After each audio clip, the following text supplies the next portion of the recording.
The historic vote just hours from now. Democrats rally support overnight as President Trump slams Speaker Pelosi in a blistering letter. Pelosi fires back. Now, how the White House is preparing. What's next on Capitol Hill? We're live in Washington with all the latest on this momentous day. Dangerous deep freeze as that deadly winter storm moves out. The coldest air of the season moves in. Temperatures set to plunge all across the East Coast. Horror from above. A woman killed by falling debris from a high-rise right here in Times Square. The investigation underway. Were repair orders ignored by building management? Missing mom mystery. The FBI now joins the search for that mother and infant who disappeared nearly a week ago. The young mother's parents are speaking out. They say there's no way she left on her own. Holiday shipping surge. With just 1 week until Christmas, wild weather and a record number of deliveries making for a last-minute frenzy. Why heading out to pick up those packages may be your best bet. Puppy love. The new video showing the moment this bear zeroes in on a driver's dog, hopping up on the trunk to say hello. And Jingle Bell Jackpot. Christmas coming early for a very lucky Mega Millions winner who's waking up $372 million richer this morning. Live in Times Square, this is Good Morning America. Good morning, America, and thank you for joining us on this historic day. It is indeed a historic day. Let's show you a live look at the U.S. Capitol right now, where at 9 a.m. the full House will meet to impeach the President of the United States, a power enshrined in the Constitution, a move rarely deployed. First used against Andrew Johnson right after the Civil War in 1868. Bill Clinton on December 19, 1998, almost exactly 21 years ago. Richard Nixon resigned just before the House vote in 1974. But President Trump's response on the eve of this vote could not be more different. He unleashed a defiant letter packed with insults and inaccuracies that labels the House vote an illegal attempted coup, worse than the Salem witch trials. House Speaker Nancy Pelosi responded with a solemn letter of her own, adding 2 dismissive words on camera, really sick. That is the state of our politics today as the House begins this bitter debate. Our senior congressional correspondent, Mary Bruce, will be there on Capitol Hill for this moment of history. Good morning, Mary. Good morning, George. There is no question this is a day for history, but it is also one that the speaker had hoped to avoid. But now Pelosi says the president's actions have simply left her no choice. And later today, the president is expected to be impeached for abusing his power and obstructing Congress. He is well aware of the stain this will leave on his legacy, and he is lashing out in his typical fiery fashion, adamant that he did nothing wrong, but also admitting that he is powerless to stop this expected outcome. After 2 months of investigating, more than 80 hours of hearings, and 16 witnesses, the historic vote now just hours away. Mr. President, do you take any responsibility for the fact that you're about to be impeached? No, I don't take any, zero, to put it mildly. President Trump incensed, lashing out in a scathing 6-page letter to the House Speaker, flatly denying the charges against him and firing back unfounded allegations against Democrats, calling the impeachment process outlined by the Constitution an illegal partisan attempted coup, and accusing Speaker Pelosi of declaring open war on American democracy. Trump warns Pelosi your legacy will be that of turning the House of Representatives from a revered legislative body into a star chamber of partisan persecution. And he says Americans will hold Democrats responsible in 2020, saying they will not soon forgive your perversion of justice and abuse of power.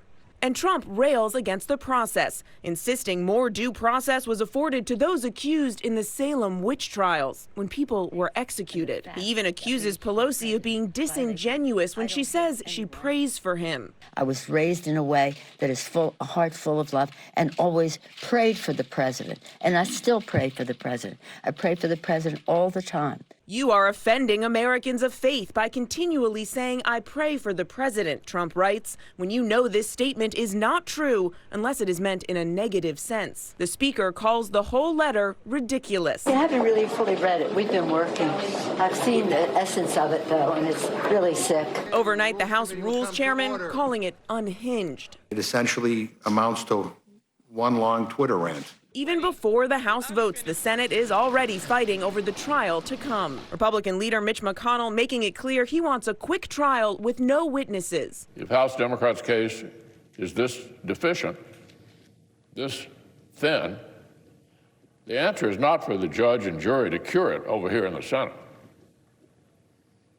The answer is the House should not impeach on this basis in the first place. But Democrats are demanding to hear testimony from 4 witnesses, including Acting Chief of Staff Mick Mulvaney and former National Security Advisor John Bolton. Impeachment trials, like most trials, have witnesses. Who is for an open and fair trial? Who is for hiding facts, relevant facts, immediate facts? Now, this process will unfold over 6 hours of debate here, split evenly between the 2 parties, a final chance for both sides of the aisle to make their case to the American people. And then there will be 2 votes on the 2 charges, and they are expected to be near party line votes. That is likely to happen by the end of the day, Mary, and the debate over that Senate trial already intense. The 2 sides are publicly jockeying over what exactly this trial is going to look like. And the Republican leader, Mitch McConnell, is very blunt. He says he is not an impartial juror here. He says he's going to work in total coordination with the White House, while Democrats are adamant that they want to hear from those 4 witnesses. They insist Republicans are trying to hide something. Okay, Mary, thanks. Let's bring in our chief White House correspondent, John Carl, for more on this. And John, I know you were covering it as well, the impeachment of Bill Clinton back in 1998. A few days before the impeachment, he went into the Rose Garden and apologized. The response from President Trump here, so different, but also very much in character. Absolutely in character. That 6-page letter is vintage Trump. An interesting thing about the drafting of that letter, George, is that the White House counsel's office, the White House lawyers, those who will be leading, theoretically, the impeachment defense, were not part of drafting that letter. The president brought in his longtime policy advisor and speechwriter, Stephen Miller, another aide here, Eric Hewland, and he basically vented to them, and they transformed his words into that letter. John, you mentioned it, vintage Trump. This letter really gives us a look into the president's mindset. He is heading into today more defiant than ever. He sure is, and while the letter looks angry, and it certainly is, as many have called it, a rant, I am told that the president's mood is actually quite positive here. He is in this fight. He did not want to be impeached. That is abundantly clear. But now that this looks like it is all but certain to happen, he is looking forward to that fight in the Senate. And trust me, Cecilia, he will declare complete and total vindication if, as expected, the Senate does not vote to remove him. This will be complete and total vindication in the minds of Donald Trump, and he will go out and declare as such. And we will see him in a big campaign rally tonight. All of us will be here for the live coverage of the debate and the votes in the House, these historic votes that starts at 9 Eastern. Michael? All right, thank you, George. We're going to move on now to that deep freeze that is moving in on the heels of that deadly winter storm that brought tornadoes, snow, and ice. Ginger has the very latest. Good morning to you, Ginger. Good morning, Michael. Many of us have been encased in ice from Maryland to my backyard just north of New York City. And this isn't going anywhere because the coldest air of the season is about to settle in. Thick ice taking down power lines in Pittstown, New Jersey. Pileups and traffic halted from this highway in Wellesley, Massachusetts to spinouts in Fishkill, New York. That half-inch or more of ice accumulating from Maryland to Fort Lee, New Jersey. 2 teen brothers facing life-threatening injuries this morning after their truck slid off the road and wrapped around this tree. The same system producing 38 reported tornadoes from Louisiana to Georgia. This video capturing the damage in Ocilla, Georgia. And in DeRidder, Louisiana, a difficult scene just before the holidays. Homes shredded. The Saltwell community in Demopolis, Alabama, also ravaged by an EF2 tornado. By tomorrow morning, that's when it all settles in. We will feel the teens, well, actual temperatures will be in the teens, but it'll feel like 1 below in New York City, 7 for Pittsburgh, Burlington, 16 below, even Raleigh dropping into the teens. Atlanta, you're not out of the woods either. So let's head to the southeast where the numbers are going to be tumbling. Already from yesterday's highs in the 60s and 70s, even the 80s in Florida. Florida not immune. Watch as the blue and green take over the southeast. We're going to go ahead and click ahead and show you when that temperature drops. By tomorrow morning, you'll feel like freezing in Tallahassee. There's a freeze watch along the Florida-Georgia state line. Montgomery 25 and Atlanta will feel like 23. Guys. Hey, Ginger, thanks. We're going to head over to that investigation into the tragedy here in New York City. A prominent architect killed by falling debris while walking on a Manhattan street. Eva Pilgrim is there on the scene with the very latest on this. Good morning, Eva. Good morning, Cecilia. The scaffolding here is new this morning. The city ordering it put up after witnesses say debris fell off that building, killing a woman. The sidewalk there remains closed. Overnight crews scrambling to install protective scaffolding after debris from a high-rise under construction fell 17 stories to the ground, killing a prominent New York architect, 6-year-old Erica Tishman, who was walking in the heart of Midtown Manhattan when witnesses say pieces of the facade came crumbling off the building. Now, new questions over safety as thousands of pedestrians pass by buildings under renovation every day. I am without words. I really don't know how something like that could happen in the city where so many tourists are. City records show the building owners were cited back in April for damaged terracotta at areas above 15th floor in several locations, which poses a falling hazard for pedestrians. In July 2019, the building was permitted to begin masonry repair on its facade, on its penthouse and roof. The building owner releasing a statement saying, "We are saddened by this tragedy and our hearts go out to the family. The company will fully cooperate with the city in the ongoing matter." And the city is looking into exactly what happened, and that includes whether or not this scaffolding should have already been up. Michael. All right, horrible accident there, Eva. Thank you so much. And we're switching gears now to that holiday shipping rush. We're officially just a week away from Christmas, and the race is on to deliver billions of gifts in time. Rebecca Jarvis is outside Macy's, just down the street from us here in Times Square. And good morning to you, Rebecca. And Rebecca, there are some new challenges that putting those deliveries at risk. Oh, there are, Michael. Good morning to you. That's right. And believe it or not, we're part of the problem. 61% of Americans, myself included, have yet to finish their holiday shopping. Combine that with the wild winter weather, and it's a mad dash to Christmas. This morning, a double whammy in the race to get those goodies under the tree Christmas morning. Wild winter weather and a record number of packages. The weather is a great challenge on these last-minute deliveries. And on the delivery side, just the sheer amount of volume and the amount of time that we have left. The U.S. Postal Service expecting to process and deliver nearly 2.5 billion pieces of mail, including packages, this week alone. USPS now offering Sunday delivery in many locations with high volume and most major cities. Amazon this week temporarily blocking third-party sellers from using FedEx ground shipping for Prime customers, citing a drop in the delivery performance. FedEx says it's faced bad weather and the highest volume of holiday packages ever, but says they're still able to accommodate the surge. Amazon is offering Amazon lockers at various convenience stores, malls, and Whole Foods locations around the country. UPS My Choice gives you the option to redirect your packages to a UPS Access Point location where it'll be held for pickup. And what some experts are calling your best delivery bet: no delivery at all. Buy online, pick up in store. Offered by numerous retailers, including Nordstrom, Macy's, Gap, Target, Walmart, and Best Buy. I think the buy online and pick up in store, it's gone up a lot. It's very convenient. You can knock out some shopping. When it's delivered to commercial location, you get away from some of the problems that you have on residential delivery. Residential deliveries seem to disappear more often than commercial deliveries. The bottom line here is procrastinators, time for some action. Get on it, get shopping, and know that stores like Macy's, Gap, Walmart, Target, Best Buy, they will all have extended holiday hours leading right up until Christmas, Michael. So if you really need that last-minute rush and you want to be a part of it, you can. Michael? Well, I'm the procrastinator you're talking about, so I better get to work. I better start shopping. Thank you so much, Rebecca. George? Okay, Michael, thanks. To Florida now, where a family is celebrating their Christmas miracle after two siblings missing for more than 48 hours are found safe in the woods near their home. Victor Kendo is in Jacksonville with the story. Good morning, Victor.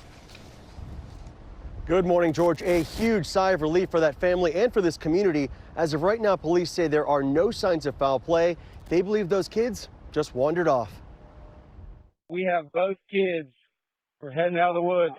It was the best possible outcome. 6-year-old Braxton and his 5-year-old sister, Bria Williams, found alive nearly 3 days after vanishing from their yard. It's a miracle, Christmas miracle, and it's a blessing. A lot of hard work been done, and that's all I want to say. Just thank God for it. Raxton and Brya were last seen Sunday playing in their front yard. Rescue teams were out in full force, in the air and on the ground, canvassing more than 400 homes and 100 acres with help from the community. Tuesday afternoon, finally the break they'd been waiting for. One of the rescue team members heard a voice, thought was a child's voice, and so they fanned out and started looking and actually found them and heard them talking. Search Team 1 from command. Give me a location. We're deep in the woods. I'll give you one as soon as we get out. The children were found in an old pump house in thick, swampy woods just a quarter-mile from home. Both are in very good condition. The family's agonizing wait was over. The children's father telling our Jacksonville station, "God is good. I feel like I got the life put back into me. This gives me a reason to keep on going." Like a big sigh of relief. Yes. So it was so exciting, and I'm just ready to see them. They were taken to the hospital for observation. Thankfully, just a little dehydrated with some bumps and bruises. They're alive, and they're well, and it's amazing. Right before Christmas. Right before Christmas. Right before. So this is an awesome Christmas gift for everybody. Temperatures did dip here overnight, so it's a good thing they found them when they did. And the first thing that Braxton and Brya asked for when they were rescued, candy and a cheese pizza. Guys. That's a good request. Awesome Which Christmas order? gift. Yeah, indeed. Thank you, Victor. We are going to turn out to another great story, that Jingle Bell jackpot. There is a very lucky winner in Ohio this morning. A single winning ticket sold for the Mega Millions jackpot worth $372 million. Jesse Schultz from our affiliate WEWS is at the store where that ticket was sold. Good morning, Jesse. Cecilia, some lucky person walked right into this giant eagle here in Menor, Ohio, used the quick pick feature, and then walked out a whole lot richer. This morning, we don't know who that winner is, but they have 180 days to claim their jackpot. And from now until then, they'll most likely experience their last moments of normalcy. This jackpot of $372 million with a cash payout of $251 million is the 14th largest prize in the history of the game. And get this, the odds of winning that jackpot were 1 in 302. So I would bet that someone here in Northeast Ohio is going to have their best holiday yet. Back to you guys. What a great story. Thank you. Great holiday for them. Following Oh, yeah. a lot of other stories this morning, including the family of the missing mother and her infant. They're speaking out now, and they say there's no way that that mother left on her own. Also, the new video of this crazy moment, you'll remember it, a massive bear jumping on a car. Well, now there's new footage inside that bear having a little moment with that dog there. We'll tell you what the driver is saying this morning. Also ahead, the new way those Ring cameras are being used to help find missing children. We'll tell you all about that. But first, let's head back over to Ginger. And I've got some bad news for Santa's sleigh. The runners are going to have a tough time because warmer than average temperatures coming in. It does not look like a lot of folks are going to have a white Christmas, especially once this ridge gets in here next week from parts of the Great Lakes through the southeast into the northeast. So pretty much everybody east of the Rockies looking like above average going into the holiday week. Sorry, Santa. Your local weather in 30 seconds. First, the cold cities, sponsored by Subaru. He's coming! Okay, he's coming. Here we go.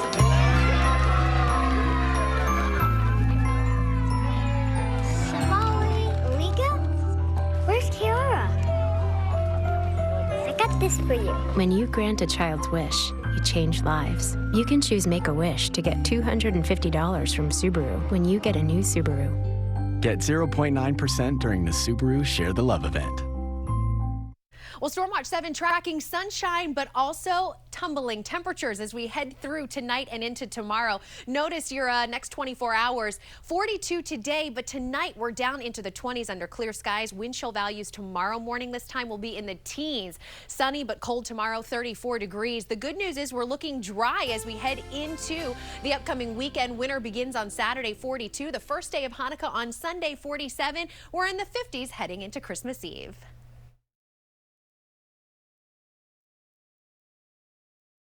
Maybe we take it from 3-year-old Mason and just do some grass angels. That's in Bradenton, Florida. I think it's a good idea.